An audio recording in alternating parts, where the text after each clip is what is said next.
வணக்கம். இந்த பதிவுல லேட்டரல் திங்கிங் தமிழ்ல பக்கவாட்டு சிந்தனையை பத்தி பார்ப்போம். பக்கவாட்டு சிந்தனைக்கு இன்னொரு பேர் இருக்குங்க. Thinking out of the box.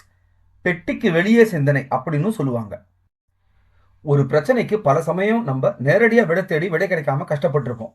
நேரடியா யோசிக்காம ஆக்கப்பூர்வமா எதிர்பாராத வழியில யோசிச்சா விடை கிடைக்கும் வாய்ப்பு அதிகம். இதை லேட்டரல் திங்கிங் தமிழ்ல பக்கவாட்டு சிந்தனை அப்படின்னு சொல்லுவாங்க. எட்வர்ட் டி பானோ அப்படின்ற மால்டா நாட்டில் பிறந்த மருத்துவர் பக்கவாட்டு சிந்தனை லேட்டரல் திங்கிங் அப்படின்ற பெயர் கொடுத்து பிரபலமாக்கினார். பக்கவாட்டு சிந்தனைக்கு சில உதாரணங்களை பார்க்கலாம். இந்த கோட்டை அழிக்காம சின்னதாக்க முடியுமா அப்படின்னு கேட்ட உடனே அதுக்கு பக்கத்துல பெரிய கோட்டை போட்டு முதல் கோட்டை சின்னதாக்குனதும், தெனாலிராமன் 17 யானையை 3 சகோதரர்களுக்கு பிரிச்சு கொடுக்க ராஜாவோட யானையும் சேர்த்து கணக்கு போட்டதும் பக்கவாட்டு சிந்தனை தான். ஒருத்தர் ஒரு முதியவர்கிட்ட கடன் வாங்கியிருந்தாரு. கடனை திருப்பி கொடுக்க முடியாத சூழ்நிலை. பணம் கொடுத்த முதியவர் சொன்னாரு, நீ பணம் கொடுக்கலனா பரவாயில்ல, அதுக்கு பதில் உன் மகளை எனக்கு திருமணம் செய்து கொடுன்னு. இதை கேட்ட அப்பாவுக்கும் மகளுக்கும் அதிர்ச்சி. பணம் கொடுத்த முதியவர் சொன்னாரு, கிராம மக்களுக்கு முன்னாடி சீட்டு குலுக்க போடலாம். ஒரு சீட்டுல திருமணம் பண்ண சம்மதம்னு, இன்னொரு சீட்டுல சம்மதம் இல்லைன்னு எழுதலாம். உன் மகள் எந்த சீட்டு தேர்ந்தெடுக்கிறாங்களோ அதுக்கு எல்லாரும் கட்டுப்படணும்னாரு. மகளுக்கு முதியவர் திட்டம் புரிஞ்சிடுச்சு. 2 சீட்டுலையும் திருமணம் பண்ண சம்மதம்னு எழுதுறதுதான் அது. தீர்ப்பு நாளில் அந்த பொண்ணு பக்கவாட்டு சிந்தனையை உபயோகிச்சு முதியவர் திட்டத்தை முறியடிச்சாங்க. 2 சீட்டுல ஒன்று எடுத்து விழுங்கிட்டாங்க. யாரும் இதை எதிர்பார்க்கல. அந்த பெண் சொன்னாங்க, விழுங்கிய சீட்டு நான் தேர்வு செஞ்சது. அதுல என்ன எழுதியிருக்குன்னு தெரிஞ்சுக்க வெளியில இருக்கிற சீட்டுல என்ன எழுதிருக்குன்னு பாருங்க. பஞ்சாயத்து தலைவர் வெளியில இருக்கிற சீட்டை பார்த்தாரு. இந்த சீட்டுல திருமணம் செய்ய சம்மதம்னு எழுதியிருக்குன்னாரு. அதுக்கு அந்த பெண், அப்படின்னா திருமணம் செய்ய சம்மதம் இல்லைன்ற சீட்டை நான் தேர்வு செஞ்சிருக்கேன்னாங்க. இந்த தவறான சமன்பாடை பக்கவாட்டு சிந்தனையை உபயோகிச்சு சரி செஞ்சிடலாம். 62ல் இருக்கிற 6 45 டிகிரி கோணத்துல மேல நகர்த்தனம்னா அதனோட அர்த்தமே மாறிடுது. 2 அடுக்கில் 6 அப்படின்னு. அதனோட மதிப்பும் மாறிடுது, 64 அப்படின்னு.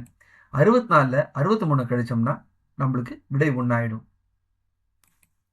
என்னதான் டிபானோ லேட்டரல் திங்கிங்னு பேரு கொடுத்து பிரபலப்படுத்தி இருந்தாலும் ஆயிரம் ஆண்டுகளா பலர் மாற்றி யோசிச்சு பல பிரச்சனைக்கு தீர்வு கண்டிருக்காங்க.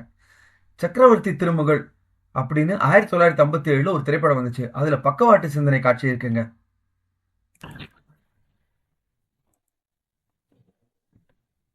என்ன இந்த இலை மேல இதை வச்சு இந்த தண்ணியை சிந்தாத, இதையும் கையால தொடாதபடி இந்த இலையை எடுத்துடணுமா? எடுத்தா வருது. எப்படி முடியும்? 1000 தடவை செய்து பார்த்துட்டேன். இந்த பாருங்க, எப்படி வருது? எப்படி? இத தொடக்கூடாது. ஆமா, இந்த இலை வெளியே வந்துடணும். ஆமா, அவ்வளவுதானே. இந்த பாத்துக்கோ. இது ஏன் மூலையில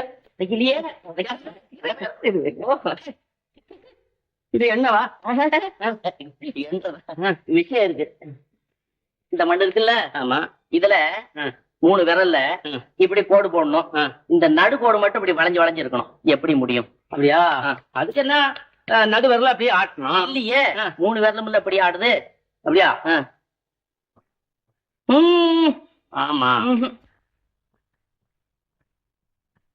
சரி, இந்த போட்டேன், பாத்துக்க. எப்படி இது? எங்க எங்க இன்னொரு கடை இங்க இருந்து பாக்குறேன் பாரு. இத படிச்சு சரியான அர்த்தம் சொல்லணும். உப்புமா, மாமா, மாமா, மா, மாமா, மாமா, மா. சரி சரி, அது ஒன்னா எண்ணு, எத்தனை மான்னு எண்ணு, எண்ணு எண்ணு. சரிதான். உப்புமா 1மா 2மா 9மா 10மா. உப்புமா 10மா. உப்புமா உப்புமா 10மா. உப்புமா 10மா. உப்புமா.